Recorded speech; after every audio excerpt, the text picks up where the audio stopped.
World championship তো এটা আমি লিস্টে এখনও পাইনি, আপনার ওটা দেই বলো, ওখানে গেলে বুঝতে পারবো কতটি টিম আসছে আর কি।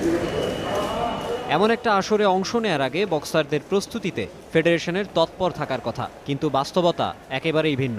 নেই কোনো উন্নত প্রশিক্ষণের ব্যবস্থা, দেশীয় 2 কোচের অধীনে ক্যাম্প চলছে মাত্র 1.5 মাস।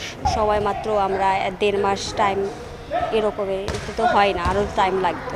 একটা অভিজ্ঞতা অর্জন করে নিয়ে আসবো, যে অভিজ্ঞতাটা আগামী 2019 সালের সাউথ এশিয়ান গেমস নেপালে আমরা কার্যকর করব। তবে ফেডারেশনের নতুন সাধারণ সম্পাদক বেশ আশাবাদী। নির্বাচিত হয়ে চেয়ারে বসেছেন এপ্রিলে, 4 বছরে নাকি বদলে দেবেন অনেক কিছুই। জানতে চাওয়া হয়, এতদিনে যেখানে উন্নতি নেই সেখানে কিসের ইন্ধনে এমন আশ্বাস?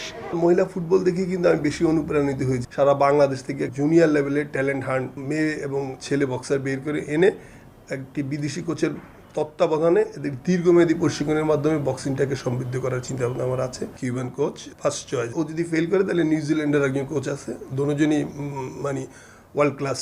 15 নভেম্বর থেকে শুরু হবে এই বিশ্ব আসর, শেষ হবে 24 নভেম্বর। নারী বক্সিংয়ে পিছিয়ে পড়া বাংলাদেশের পদকের আশা নেই, তবে এসএ গেমসে ব্রোঞ্জ জয়ী শামিমা স্বপ্নবাজ।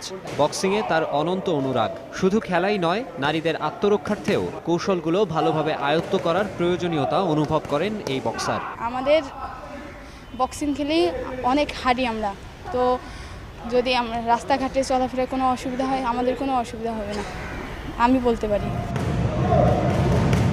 মাকসুম আলম খান, সময় সংবাদ, ঢাকা।